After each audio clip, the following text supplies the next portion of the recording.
सत श्री अकाल विद्यार्थियों, मैं जगनूप कौर सरकारी कन्या हाई स्कूल भगतावाला जिला अमृतसर विखे बतौर पंजाबी अध्यापका वजों अपनी सेवावां निभा रही हाँ।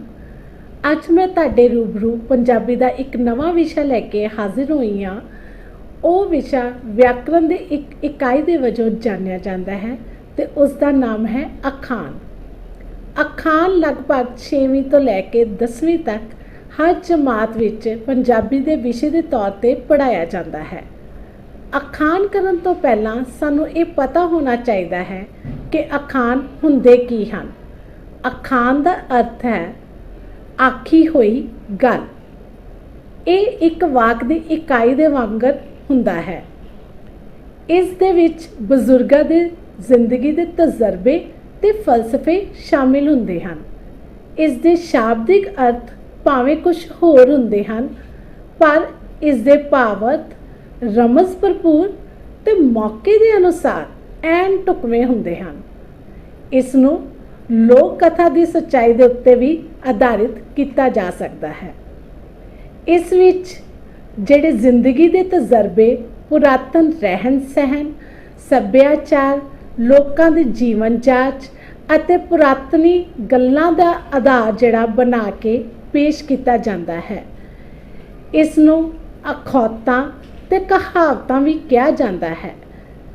इस विच लोकां दियां मनोविग्यानिक सच्चाइयां नूं भी शामिल किया जाता है। अखान लिखण दा ढंग लगभग कविता वांग ही हुंदा है। इस विच तुकबंदी दे अखीर दे विच तुकांत मेल हुंदा है अते बोलण विच सुर अते लय हुंदी है। जिवें ओ दिन डुब्बा जदों घोड़ी चढ़िया कुब्बा। इस विच डुब्बा ते कुब्बा दोनों शब्दां दे विच तुकांत दा मेल होया है। अखान दियां दो किस्मां हुंदियां हन, वार्तालापी ढंग ते बयानिया ढंग। वार्तालापी ढंग इस विच दो तो ज़्यादा व्यक्ति आपस दे विच वार्तालाप कर रहे हुंदे हन ते उस वक्त अखान की वरतों की जाती है।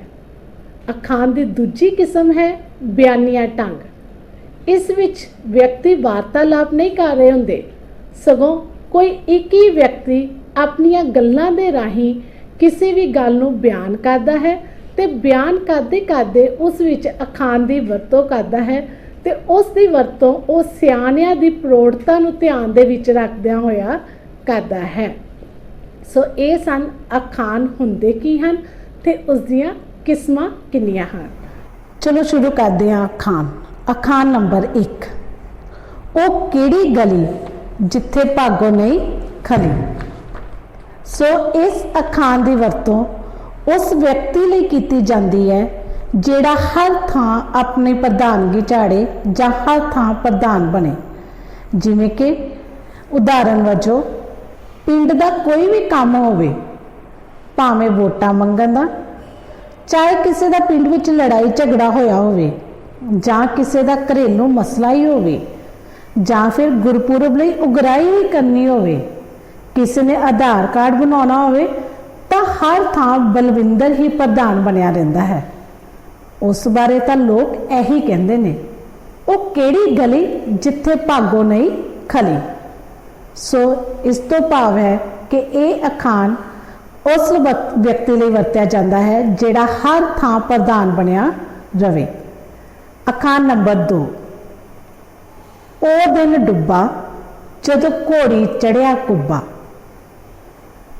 इस अखान का अर्थ है कि वो व्यक्ति जो बहुत ही वड्डियां वड्डियां फड़ा मारे तो कुचज्जा जिहा होवे ते जिस कोलों कदे भी चंगा काम करन दी आस ना रखी जावे, उस व्यक्ति लई इस अखान की वरतों की जाती है। ओ दिन डुब्बा जदों घोड़ी चढ़िया कुब्बा। उदाहरण के तौर वजों वाक 10वीं विचों 2 बार फेल होए गुरबीर नूं जदों लोकां ने यह कहंदे सुनिया कि उसने तो सीधा DC भर्ती हो जाना है तो फिर अपने इलाके की नुहार ही बदल देनी है, तो उन्होंने कहा यह तो उही गल है, ओ दिन डुब्बा जदों घोड़ी चढ़िया कुब्बा, भाव कि खाम खां फड़ा मारन वाले व्यक्ति लई तो कदे भी चंगे काम की आस नहीं की जा सकती। अखान नंबर 3, उखली विच सिर दिता तां मोहल्लियां दा काहदा डर। इस अखान की वरतों उदों की जाती है जदों कोई व्यक्ति आप ही औखा राह चुन लवे तो फिर उस राह विच आईयां तकलीफां तो ना डरे।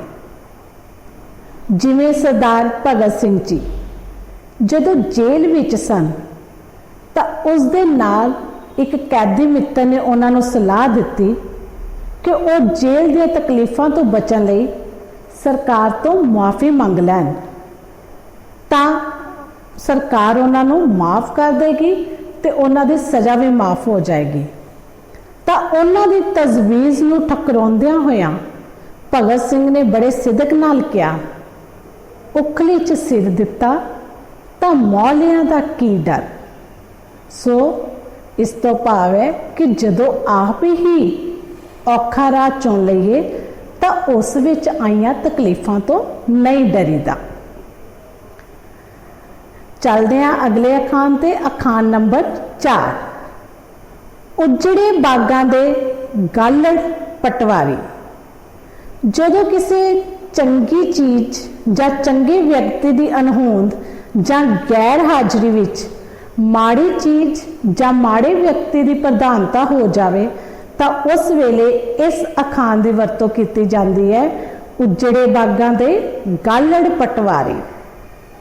जिवें कि उदाहरण वजों साडे पिंड दे लगभग सारे ही पढ़े लिखे व्यक्ति जां तां शहरां विच जाके वस गए हैं तो जां विदेश चले गए हैं ते हुण दलीपा अमली पिंड दा चौधरी बनया बैठा है।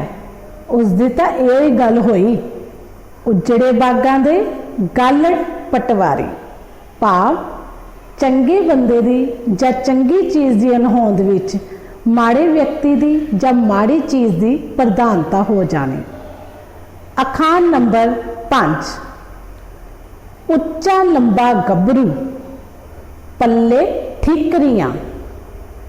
इस अखान की वरतों उस व्यक्ति लई कीती जाती है जो बाहरों तो पूरी टौर रखे, ठाठ बाट रखे, पर उस विच अकल की कमी होवे तो उस लई उच्चा लंबा गभरू पल्ले ठीकरियां अखान की वरतों की जाती है। जिवें कि उच्चे लंबे ते सोहने सुनखे सतवंत का पहरावा ते टौर एवें है जिवें कि वह डीसी लग्या होवे, जबकि वह महान नलायक ते 5 जमातां भी पास नहीं कर सकिया। उहदे लई तां इहो ही कहा जाता है, उच्चा लंबा गभरू पल्ले ठीकरियां, भाव के बाहरों पूरी टौर होवे पर अंदरों अकल की कमी होवे। अखान नंबर 6, ऊंठ ना कुदन कुदन बोरे।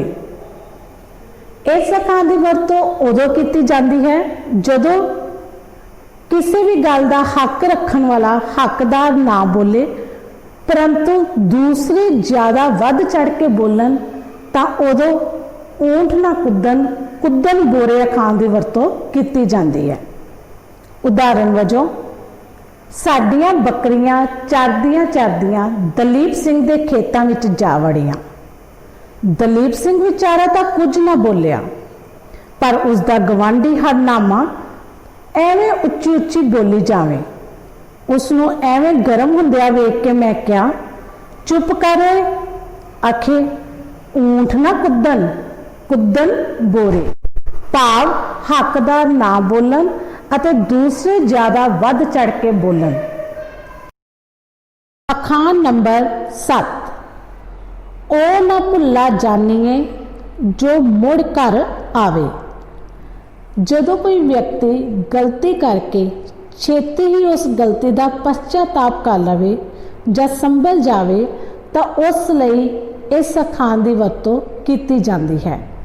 उदाहरण वजों चलो जेकर अजीत सिंह ने गलती करके उसका एहसास कर लिया है तो उसनों माफ़ कर देना चाहिए है। आखे ओ ना भुला जानिए जो मुड़ कर आवे।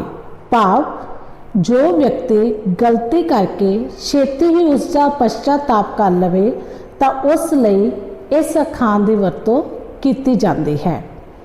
अखान नंबर 8, उद्यम अगे लक्ष्मी पखे अगे पौन।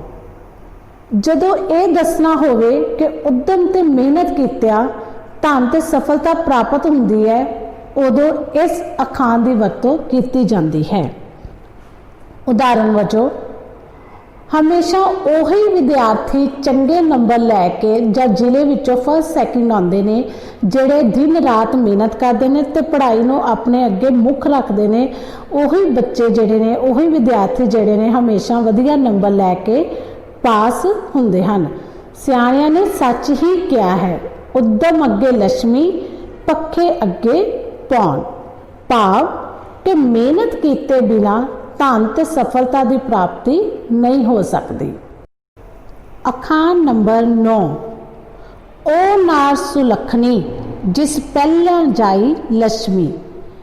जदों किसी के घर पहला जम्मी धी की खुशी मनाई जाए तो उस वेले इस अखान की वरतों की जाती है। उदाहरण वजों जदों बलवंत के घर लड़की का जन्म होया तो एक गवांढी ने कुड़ी होने का अफसोस प्रगट किया ते कहा कि कुड़ी तो बेगाना धन है। तद कोल बैठी बलवंत की मां ने कहा कि भैने मैं कर्मा वाली हाँ जिसके घर लक्ष्मी आई है। सियाने कहते ने ओ नार सुलखनी जिस पहला जाई लक्ष्मी। भाव जदों किसी के घर पहली जम्मी धी की खुशी मनाई जाए तो उस वक्त इस अखान की वरतों की जाती है। अखान नंबर 10, आसमान तो डिग्गी खजूर ते अटकी। जदों एक मुसीबत तो छुटकारा पाउंदा होया कोई व्यक्ति किसी होर मुसीबत विच फस जाए तो उस वेले इस अखान की वरतों की जाती है। उदाहरण वजों जिवें कि अमरीक दे माता पिता उसके विरुद्ध सन कि वह BA की पढ़ाई ना छड्डे, पर वह एजेंटा के चक्कर विच फस के बाहर जाण दियां गल्लां करन लगा। 2-3 बार वह एजेंटा तक मुंबई तक जाके वापस मुड़ आया है, पर विदेश नहीं जा सकिया। इस प्रकार वो अजे तक किसी दे सिरे नहीं लगा, सगों उसकी तो वो गल है, आसमान तो डिग्गी खजूर ते अटकी। पढ़ाई करता रहिंदा तो अज तक उन्हें BA पास कर जाना सी। आसमान तो डिग्गी खजूर तो अटकी का भाव है एक मुसीबत तो छुटकारा पाउंदा होया व्यक्ति जदों किसी होर मुसीबत विच फस जाए तो उस वक्त इस अखान की वरतों की जाती है। अखान नंबर 11, अपना नींगर पराया टींगर। जदों कोई अपने भैड़े जे पुत्र की प्रशंसा करे पर दूजे दे चंगे पुत्रां की निंदा करे, उस लई इस अखान की वरतों की जाती है। हरनाम कौर अपने कोझे ते सुकड़ू जे मुंडे दियां सिफतां करदी नहीं थकदी, पर होरनां दे सोहणे ते तकड़े मुंडियां विच भी नुक्स कढदी रहिंदी है। सियाणे ने ठीक ही कहा है, अपना नींगर पराया टिंगर। भाव जदों कोई अपने पुत्र की प्रशंसा ते दूजियां दे पुत्रां की निंदा करे, उस वेले इस अखान की वरतों की जाती है। अखान नंबर 12, अग लैन आई घर वाली बन बैठी। जदों लोड़ वेले किसी तो कोई मदद लई जावे पर मगरों वो मदद करने वाले चीज़ के उत्ते ही कब्जा कर लवे तो इस अखान की वरतों की जाती है। उदाहरण वजों जिवें कि अंग्रेज़ां ने जहांगीर तो हिंदुस्तान विच व्यापार करन दी आग्या लई सी, पर हौली हौली उन्होंने सारे हिंदुस्तान उत्ते अपना कब्जा कर लिया। ये तो उहियो गल सी, अग लैन आई घर वाली बन बैठी। भाव जदों लोड़ वेले किसी को मदद लई जावे ते मगरों मदद करन वाले दी चीज़ दे उत्ते ही कब्जा कर लिया जाए तो उस वेले इस अखान की वरतों की जाती है। अखान नंबर 13 अन्ना वंडे शीरनी मुड़ घिर अपनिਆਂ ਨੂੰ। ਜਦੋਂ कोई आदमी ਬਹੁਤਿਆਂ ਨੂੰ लाभ पहुँचाने ਦੀ ਸਮਰੱਥਾ ਰੱਖਦਾ ਹੋਵੇ पर वो लाभ केवल अपने ही व्यक्तियों को पहुँचावे तो उस वेले इस अखान की वरतों की जाती है। उदाहरण के तौर पर साडे देश विच सियासी लोग जिन्नियां भी नौकरियां ने कोटे ने ਜਾਂ पार्टी विच उच्चे अहुदे ने वो केवल अपने सके संबंधियों को ही देंदे ने। इत्थे तां यह अखान बिल्कुल ढुकवां है। अन्ना वंडे शीरनी मुड़ घिड़ अपनिਆਂ ਨੂੰ भाव जदों कोई आदमी बहुतिਆਂ ਨੂੰ लाभ पहुँचाने की समर्था रखता होवे पर वो लाभ केवल अपनिਆਂ ਨੂੰ ही पहुँचाए तो उस लई इस अखान की वरतों की जाती है। अखान नंबर 14 अन्ने अगे रोना अखियां दा खौ। हमदर्दी लई जां मदद लई किसी अजिहे बंदे दे अगे पुकार करनी जिस उत्ते कोई असर ना होवे तो उस वेले इस अखान की वरतों की जाती है। अन्ने अगे रोना अखियां दा खौ। उदाहरण के तौर पर पुलिस द्वारा चुके गए अपने पुत्र बारे पता करने लई थाने विच SHO दे अगे रो रो के थक चुकी बुढ़ी नूं मैं कहा माई इत्थे तां अन्ने अगे रोना अखियां दा खौ वाली गल है। इसने तैनू कुछ नहीं दसना क्योंकि इसनों तेरे विरोधियों ने मोटी रकम भरी है। इसलिए हमदर्दी जां मदद रखने वाले बंदे अगे पुकार करनी जिस उत्ते कोई असर ना होवे तो उस लई ये अखान वरत्या जाता है। अन्ने अगे रोना अखियां दा खौ। अखान नंबर 15 अपनी मझ दा दुध 100 कोह ते जाके पीवीदा है। जदों किसी नूं ये समझाउणा होवे कि जिस तरह का व्यवहार तुसी अज किसी नाल करोगे कल उंज दा ही व्यवहार वो तुहाडे नाल करेगा तो उस लई इस अखान की वरतों की जाती है। उदाहरण वजों काका जी अपनी मझ दा दुध 100 कोह ते जाके पीवीदा है। आए गए की खातर करया करो। इस तरह करन नाल वो भावें किन्नी ही दूर रहिंदे होण जदों तुसीं उन्हां कोल जाओगे तो उन्हां दी खातर दा भी तुहानूं आनंद मिलदा है। भाव जदों किसी नूं ये समझाउणा होवे कि जिस तरह का व्यवहार तुसीं अज आए गए दा करोगे कल नूं उंज दा ही व्यवहार वो तुहाडे नाल करेगा तो अपनी ही मझ दा दुध 100 कोह ते जाके पीवीदा है। इस अखान की वरतों उदों की जाती है। अखान नंबर 16 अपने घर लगे तो अग दूजे दे घर लगे तो बसंतर। ये अखान उदों वरत्या जाता है जदों कोई अपना नुकसान बहुत दुखी होकर दसे ते दूजे दे नुकसान नूं मामूली गल समझे। उदाहरण वजों भाई हर कोई अपना ही नुकसान नूं वड्डा दसदा है दूजियां दे नुकसान नूं तां ओह मामूली गल ही समझदा है। आखे अपने घर लगे तां अग दूजे दे घर लगे तां बसंतर।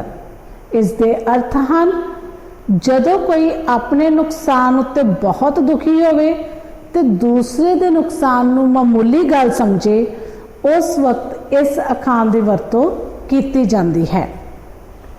अखान नंबर 17 आटा गुंदी हिलदी क्यों है।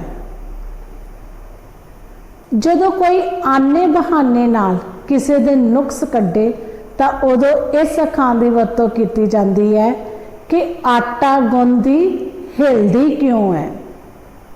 उदाहरण वजों जदों सीता हनेरे कमरे विचों कढ़ाई लैन लई गई तो उसने कमरे की बत्ती जगा दी ਤਾਂ ਉਸਦੀ ਕੰਜੂਸ ਸੱਸ ਉਸ ਨੂੰ ਟੁੱਟ ਕੇ ਪੈ ਗਈ ਕਿ ਬੱਤੀ ਕਿਉਂ ਜਗਾਈ ਹੈ। ਤਾਂ ਉਸਨੇ ਅੱਗੋਂ ਉੱਤਰ ਦਿੱਤਾ, ਆਖੇ ਆਟਾ ਗੁੰਦੀ ਹਿਲਦੀ ਕਿਉਂ ਹੈ। ਭਲਾ ਮਾਂ ਜੀ, ਮੈਂ ਹਨੇਰੇ ਕਮਰੇ ਵਿੱਚੋਂ ਬਿਨਾਂ ਬੱਤੀ ਜਗਾਏ ਕੜਾਈ ਕਿਵੇਂ ਲੱਭ ਲੈਂਦੀ। ਸੋ ਜਦੋਂ ਕੋਈ ਆਨੇ ਬਹਾਨੇ ਨਾਲ ਕਿਸੇ ਵਿੱਚ ਨੁਕਸ ਕੱਢੇ ਤਾਂ ਉਸ ਵੇਲੇ ਇਸ ਅਖਾਣ ਦੀ ਵਰਤੋਂ ਕਿ ਆਟਾ ਗੁੰਦੀ ਹਿਲਦੀ ਕਿਉਂ ਹੈ ਕੀਤੀ ਜਾਂਦੀ ਹੈ। ਅਖਾਣ ਨੰਬਰ 18, ਇੱਕ ਹੱਥ ਨਾਲ ਤਾੜੀ ਨਹੀਂ ਵੱਜਦੀ। ਜਦੋਂ ਇਹ ਦੱਸਣਾ ਹੋਵੇ ਕਿ ਲੜਾਈ ਵਿੱਚ ਕਸੂਰ ਦੋਹਾਂ ਧਿਰਾਂ ਦਾ ਹੁੰਦਾ ਹੈ ਤਾਂ ਇਸ ਅਖਾਣ ਦੀ ਵਰਤੋਂ ਕੀਤੀ ਜਾਂਦੀ ਹੈ। ਉਦਾਹਰਨ ਦੇ ਤੌਰ ਤੇ ਜਦੋਂ ਬੱਚੇ ਗਲੀ ਵਿੱਚ ਲੜ ਪਏ ਤਾਂ ਉਹਨਾਂ ਦੀਆਂ ਮਾਵਾਂ ਨੇ ਇੱਕ ਦੂਜੇ ਦੇ ਸਿਰ ਦੋਸ਼ ਥੋਪਣ ਸ਼ੁਰੂ ਕਰ ਦਿੱਤਾ। ਕੋਲੋਂ ਇੱਕ ਸਿਆਣੇ ਨੇ ਦੋਹਾਂ ਨੂੰ ਇੱਕ ਦੂਜੇ ਦੇ ਬੱਚੇ ਵਿੱਚ ਕਸੂਰ ਕੱਢਣ ਤੋਂ ਵਰਜਦਿਆਂ ਕਿਹਾ, ਲੜਾਈ ਵਿੱਚ ਕਸੂਰ ਦੋਹਾਂ ਧਿਰਾਂ ਦਾ ਹੁੰਦਾ ਹੈ, ਇੱਕ ਹੱਥ ਨਾਲ ਤਾੜੀ ਨਹੀਂ ਵੱਜਦੀ। ਭਾਵ ਜਦੋਂ ਦੱਸਣਾ ਹੋਵੇ ਕਿ ਲੜਾਈ ਵਿੱਚ ਕਸੂਰ ਦੋਹਾਂ ਧਿਰਾਂ ਦਾ ਹੁੰਦਾ ਹੈ ਤਾਂ ਇਹ ਅਖਾਣ ਕਿ ਇੱਕ ਹੱਥ ਨਾਲ ਤਾੜੀ ਨਹੀਂ ਵੱਜਦੀ, ਇਸ ਦੀ ਵਰਤੋਂ ਕੀਤੀ ਜਾਂਦੀ ਹੈ। ਅਖਾਣ ਨੰਬਰ 19, ਇੱਕ ਅਨਾਰ 100 ਬਿਮਾਰ। ਜਦੋਂ ਚੀਜ਼ ਥੋੜੀ ਹੋਵੇ ਤੇ ਉਸ ਨੂੰ ਲੈਣ ਵਾਲੇ ਬਹੁਤੇ ਹੋਣ ਤਾਂ ਉਸ ਵੇਲੇ ਇਸ ਅਖਾਣ ਦੀ ਵਰਤੋਂ ਕੀਤੀ ਜਾਂਦੀ ਹੈ।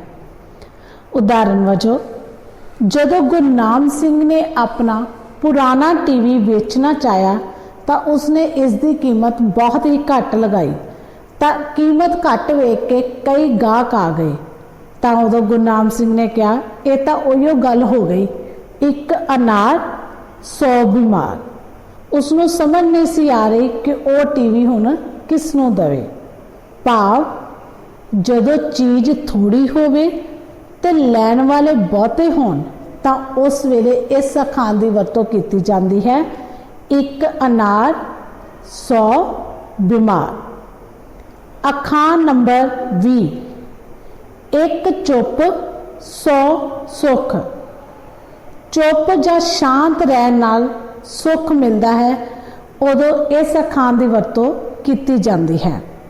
ਉਦਾਹਰਨ ਵਜੋਂ ਮਾਂ ਨੇ ਆਪਣੀ ਧੀ ਨੂੰ ਸਹੁਰੇ ਘਰ ਵਿੱਚ ਸੁੱਖ ਸ਼ਾਂਤੀ ਬਣਾਈ ਰੱਖਣ ਲਈ ਸਮਝਾਇਆ ਕਿ ਧੀਏ, ਜੇਕਰ ਤੇਰੀ ਸੱਸ, ਨਨਾਣ ਜਾਂ ਜਠਾਣੀ ਗੁੱਸੇ ਵਿੱਚ ਕੁਝ ਵੀ ਬੋਲਣ ਤਾਂ ਤੂੰ ਚੁੱਪ ਰਿਹਾ ਕਰ।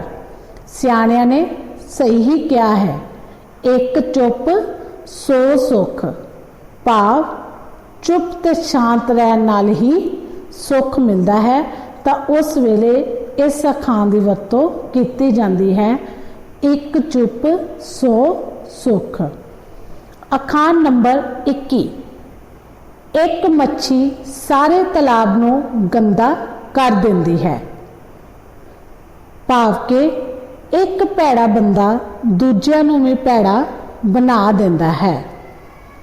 ਉਦਾਹਰਨ ਵਜੋਂ ਬਾਪ ਨੇ ਆਪਣੇ ਬੇਟੇ ਨੂੰ ਸਮਝਾਉਂਦਿਆਂ ਹੋਇਆ ਕਿਹਾ ਕਿ ਰਾਮੂ ਤੋਂ ਬਚ ਕੇ ਰਹਿਣਾ, ਉਸ ਦਾ ਸਾਥ ਚੋਰਾਂ ਤੇ ਠੱਗਾਂ ਨਾਲ ਹੈ, ਉਹ ਤੈਨੂੰ ਵੀ ਆਪਣੇ ਵਰਗਾ ਨਾ ਬਣਾ ਲਵੇ, ਇਸ ਲਈ ਉਸ ਦਾ ਸਾਥ ਛੱਡ ਦਿਓ, ਕਿਉਂਕਿ ਇੱਕ ਮੱਛੀ ਸਾਰੇ ਤਲਾਬ ਨੂੰ ਗੰਦਾ ਕਰ ਦਿੰਦੀ ਹੈ। ਭਾਵ ਜਦੋਂ ਇੱਕ ਭੈੜਾ ਬੰਦਾ ਮਿਲ ਜੇ ਤਾਂ ਉਹ ਦੂਜਿਆਂ ਨੂੰ ਵੀ ਭੈੜਾ ਬਣਾ ਦਿੰਦਾ ਹੈ ਤਾਂ ਉਸ ਵੇਲੇ ਇਸ ਅਖਾਣ ਦੀ ਵਰਤੋਂ ਕੀਤੀ ਜਾਂਦੀ ਹੈ ਕਿ ਇੱਕ ਮੱਛੀ ਸਾਰੇ ਤਲਾਬ ਨੂੰ ਗੰਦਾ ਕਰ ਦਿੰਦੀ ਹੈ। ਅਖਾਣ ਨੰਬਰ 22, ਇੱਕ ਇਕੱਲਾ ਤੇ ਦੋ 11। ਜਦੋਂ ਇਕੱਠ ਜਾਂ ਏਕੇ ਦੀ ਬਰਕਤ ਬਾਰੇ ਦੱਸਣਾ ਹੋਵੇ ਤਾਂ ਉਸ ਵੇਲੇ ਇਸ ਅਖਾਣ ਦੀ ਵਰਤੋਂ ਕੀਤੀ ਜਾਂਦੀ ਹੈ। ਉਦਾਹਰਨ ਦੇ ਵਜੋਂ ਰੀਤ ਨੇ ਆਪਣੇ ਭਰਾ ਨੂੰ ਰਾਤ ਨੂੰ ਇਕੱਲੇ ਬਾਹਰ ਜਾਣ ਤੋਂ ਰੋਕਿਆ, ਕਿਹਾ ਕਿ ਮੈਂ ਵੀ ਤੇਰੇ ਨਾਲ ਚੱਲਦਾ ਹਾਂ, क्योंकि एक इकल्ला ते दो 11 हुंदे हन। भाव जदों इकट्ठ जां एके दी बरकत बारे दसना होवे तां उस वेले इस अखान की वरतों की जाती है। एक इकल्ला दो 11। अखान नंबर 23। इक्को आंडा ओ भी गंदा। जदों किसी का एक ही पुत्र होवे ते ओ भी निकम्मा निकल आवे तां उस वक्त इस अखान की वरतों की जाती है। उत्तम सिंह ने सुखा सुख के लिया इक्को एक पुत्र जदों नशाइयां की जुंडली विच रल गया तां उसने ठंडी आह भरदियां कहा कि इक्को आंडा ओ भी गंदा। बुढ़ी उम्र विच सानू पानी भी नहीं किसी ने पुछना। भाव जदों किसी का इक्को ही पुत्र होवे ते ओ भी निकम्मा निकल आवे तां उस वेले इक्को आंडा ओ भी गंदा अखान की वरतों की जाती है। अखान नंबर 24। साइयां किते वधाइयां किते। जदों कोई लारे किसे पासे लावे ते काम किसे होर दा कर देवे उस वेले इस अखान की वरतों की जाती है। उदाहरण वजों वाक। राम सिंह ने अपने दोस्त नूं कहा, मेरा मुंडा बाहरों आवेगा तां तेरी कुड़ी नाल रिश्ता पक्का कर दियांगा। पर जदों उसका मुंडा आया तां उसने उसका रिश्ता उच्चे घराने विच कर दिता।